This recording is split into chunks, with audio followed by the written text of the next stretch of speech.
everyone, and welcome to Check It Out, the library talk show that lets you know what's happening in and around the Bethel Park Public Library.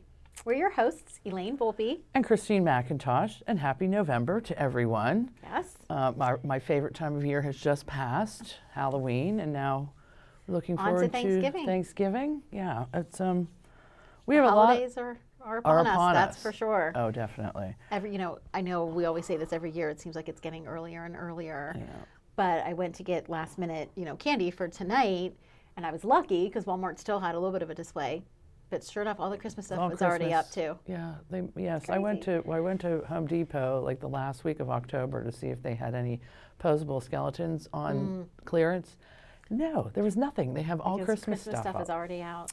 Which I like too, but don't rush it. Yeah. Anyway, so we have some fun and educational things going on for adults during November. We have adult movies for the mind on Monday, November 4th at 10 a.m. So this group Carla put together, and they watch documentaries, foreign films, or independent films that have something kind of a little heavy with them, and then there's some reflective discussion after that. So we encourage you to come. And then a very popular topic is AI, tools that you can use. This will take place on Tuesday, November 5th from 1 to 2 p.m. The class will cover AI resources such as ChatGPT and Google Gemini, and some practical uses from them. I went to a session at the state conference last month. How was it? It was good. It was good. It was more of a basic.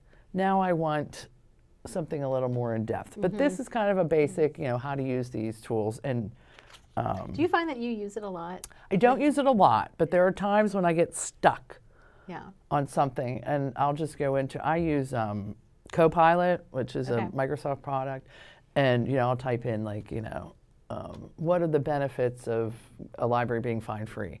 Just so it can help organize my thoughts if I have to speak on a particular topic. It's definitely handy. I I haven't used it much at all, but I know Rob uses it. Fairly often as well. Like he'll just type something in, right, and say, make this sentence better, and it'll kind of just. I like the. Enhance what you're trying to say. I like what's the one I can't remember. It might be Gemini, that you say, I want a black cat sitting on a crescent moon, and it generates an image. A coloring page an image. That's pretty cool. It is fun. So this is for, adults of all ages, because I had someone stop me in the community and say, is that for seniors? I'm like, no, it's for any adult, any adult. And then one of my favorite programs, which just is not catching on, and we keep trying, is Appy Hour for adults. So, you come and you learn about a variety of different and useful and entertaining apps. So there'll be Katie picks a couple, and then she'll help you with downloading guidance. She'll demonstrate the app, and at the end of the session there'll be time for any questions. But it helps you to become a confident digital explorer. This is what they do at the Apple Store, right? Yeah, they do, little demonstrations, and it's always crowded in there. So I know. This is the same type of thing, so right? Come, learn about all the apps that are out there. Yeah, if this does not take off, because we've been trying it now all of 2024, then we won't do it again in 2025, and I'm very sad. No, I think it's a great idea too. No. We have How to Tell Your Story on Wednesday, November 13th from 6:30 to 7:30. This is being presented by Emma Foltz and Hallie Stockton of Public Source. So Public Source is a nonprofit, nonpartisan news agency that serves southwestern Pennsylvania. Everyone has a story to tell, and you can be the person to tell it. In this workshop, get tips for composing powerful personal narratives, pitching a story for media attention, and working with editors. So I do support Public Source, and I think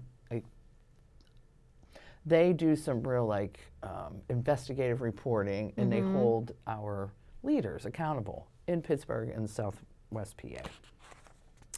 Laughter Yoga on Monday, November 18th from 6 to 6:45 p.m. This is presented by Mara Leinen. She's a laughter yoga leader. So laughter yoga combines laughter exercises with yoga breathing techniques to bring more oxygen to your body and make us feel more energetic and healthier. So I know we talked about Mary Mullen used to do Laughter Club, which was similar, but this adds yoga to it. I mean, we know that laughter is so good for you, right? We know that yoga is so good for you. So it's just combining the two. So it makes perfect sense. There is that commercial that I cannot help laughing. Oh, you when I mentioned see this it. the last time. I don't know which one you're talking I about. think it's for health insurance, like for seniors, and all it is people laughing, and it makes you laugh. I've never seen this commercial. Oh well, I watch. Well, the TV's on a lot. I should say I Yeah. watch it.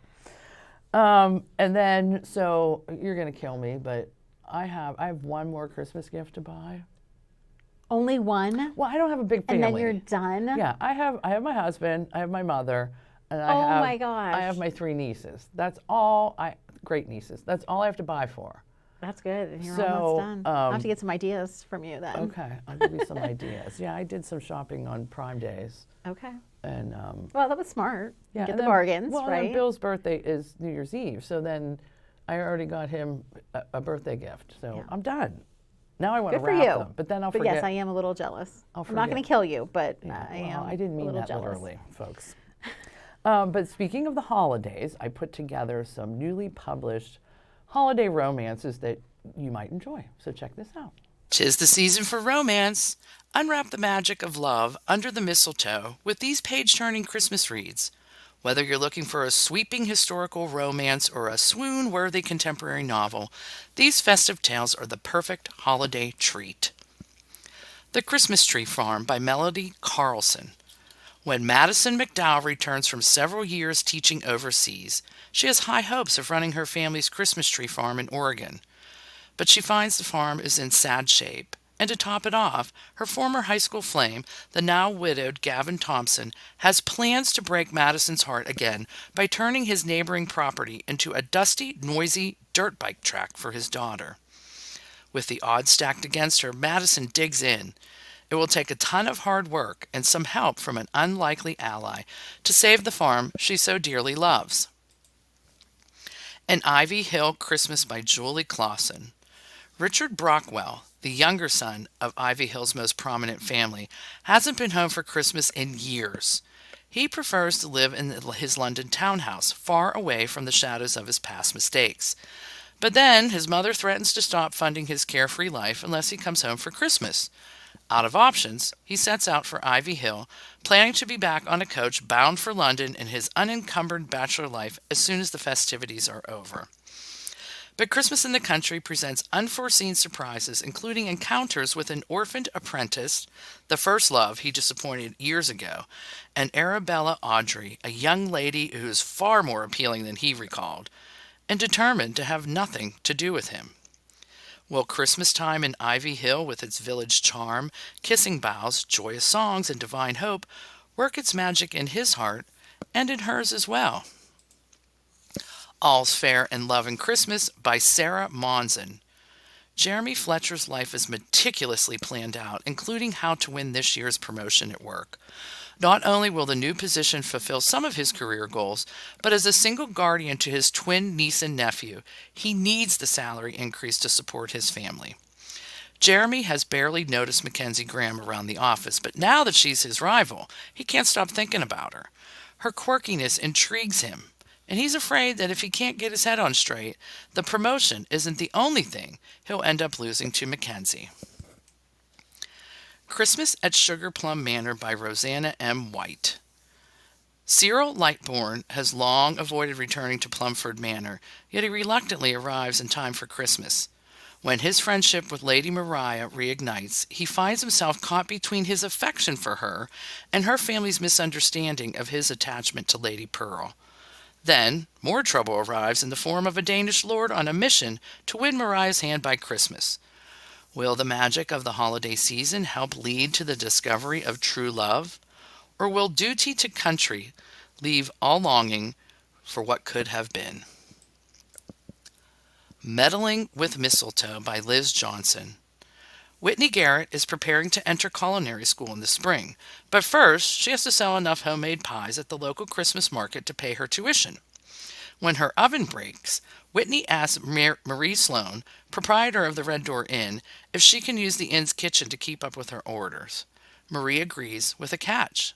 Whitney has to cook breakfast for the Red Door Inn guests in return. The inn is busy with holiday guests, including Sloane's perpetually single nephew, Daniel. Intent on making a Christmas match for him, Sloane enlists Whitney's help in her schemes. But the deeper Whitney gets, the more she realizes that she just might be his perfect match. So come on in and check out one today. So I love historical romances. So I have a couple on this list here. I just enjoy, not necessarily the holiday part, but I just love historical Good romance romances. and yes, I'm with Yeah, you. So I'm with you. you It gives like- you all the feels. I mean, Like I Hall- love watching Hallmark movies I do this time too. of year. They've already started. I have my Hallmark PJs, I will admit, and slippers.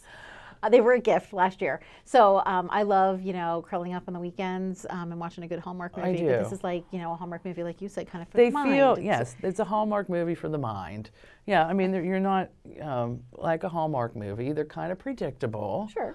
But they feel good and very enjoyable. So Yes. I look forward to checking one of those out. yes. So also, if you're another way to find a book in the library is our Nebby Cart.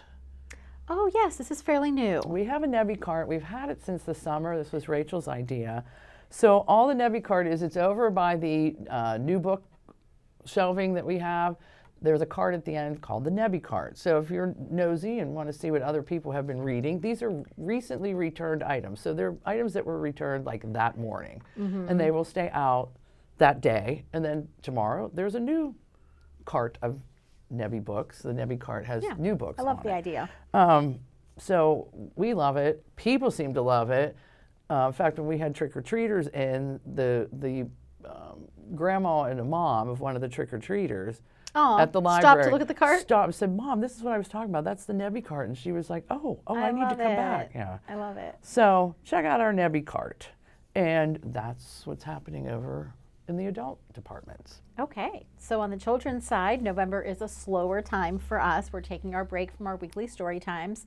So we have some programmings, but it's a little, it's fewer than what our typical offering is. So I'm just gonna mention a few. Starting now, anyone in grades 3 through 6 can come check out a Children's Choice Award book. So that's where we recommend the titles and then you choose your favorite one. So we recommend 8 titles every year, and we're asking that you read as many as you can. But if you read at least 4, your name will be put in for a drawing that we'll pull in the spring, and it'll be for a $50 gift card to Amazon. So just a little bit more of an incentive to read these books. Not that you really even need one, because these are great titles. So I sit on the CCA committee, and it's so hard for us every year to narrow it down to just 8, right? Because think of how many books are published in a year, Right. especially for that middle grade fiction, which I happen to love to read. Me too. So it's really hard to pare down that list anyway. So I promise you the 8 titles that are chosen are excellent reads and you will enjoy them. But, that incentive's just a little bonus to get you reading. So one of them is by Kate DiCamillo, who you probably are familiar with from Tale of Despero, right? Okay, That's a really yep. popular one because of Winn-Dixie. Oh, yes, I like because of So this is her newest, and it's called Ferris. And Ferris is a 10-year-old girl. Your normal, typical 10-year-old girl. She has a best friend named Billy Jackson, and they refer to him as Billy Jackson throughout the book. I think that's cute. He's plays the piano, very talented, and they're best buds, right? And they spend their days together. But Ferris is also very close to her grandmother, Charisse. I feel like you can relate to this because I you were was close to very your close to my grandma. I was grandma. very close to my nana. She lived with us. Charisse lives with Ferris. So she's very close to her grandma. They sit in her bedroom and play cards. And Oh, I played cards with my just grand talk. too. But Charisse reveals to her one day that she sees a ghost. There's a ghost in the doorway. Now, Ferris can't see it ever, even when Charisse points it out. But Charisse knows that there's a ghost who comes to visit her. And it turns out, I don't want to give too much of the story away, Yeah, but it just turns pass out that that book this, over here. I'm taking you that like it, home. I but, do love a ghost story. what does the ghost want? How can we help this ghost? Because clearly she wants or she needs something. So Charisse, the grandma, kind of involves Ferris into her plot, and together they try to make this ghost happy so that the ghost can move on. Right. But there's lots of fun characters in the book. Ferris's little sister Pinky is determined or convinced that she's an outlaw. Right? She dresses and she just like terrorizes the neighborhood, and she steals a pair of pliers from the local hardware store. And guess what she does with them? I don't She has know. a 6-year-old. You have a loose tooth, right? Oh, pulls her She tooth out. pulls her own teeth out with a pair of pliers. Awesome. So her little sister's always getting into trouble, and it's just a fun read. So that is just one of the 8 that I highly recommend. So it's called the Children's Choice Awards. We have the titles available, so just come into the children's department, ask for one, and we'll get you hooked up. You have all the way until April to read these, and then we'll ask you to vote, and we'll put your name in for that drawing. Okay? Also in November, we have our annual gingerbread workshop. So talking about the holidays and getting into the festive spirit. This is something that we have been doing for years. I have been Decades. here for over 20 years now, Yes. right? And we've been doing it as long as I've been here. So it's a great tradition to continue. We provide the iced tea cartons and the crackers, and we ask that you bring a can of icing and a bag of candy to share.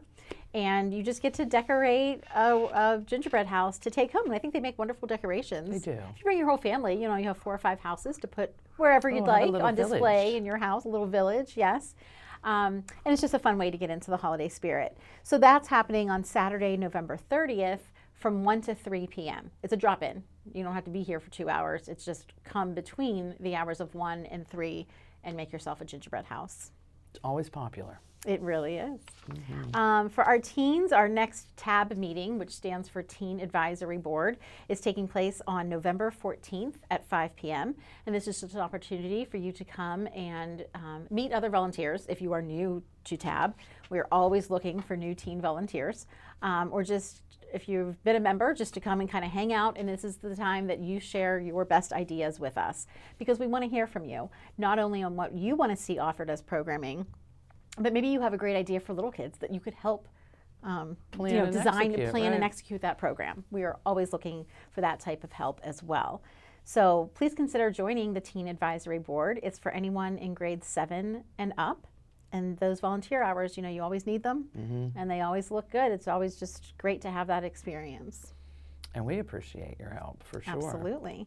A brand new teen program, not brand new, but it's fairly new, that's really been taking off, and it's student-led, is, so talk about coming to these meetings and you share your ideas. This is a case in point. The Sunset Social Club is led by I believe she's a sophomore at the high school, and she plans monthly gatherings, and we just help her to host. So the library is the venue. She does all the party planning. Each one is a different theme. So this last one was like a harvest hoedown type thing. The one in November, and it's coming up on Saturday, November 30th, will be holiday themed. So if you're interested in coming to any of the Sunset Social events, please check out our website. There's more details available there. So that's really about it, because like I said, programs are winding down and we're getting ready for December.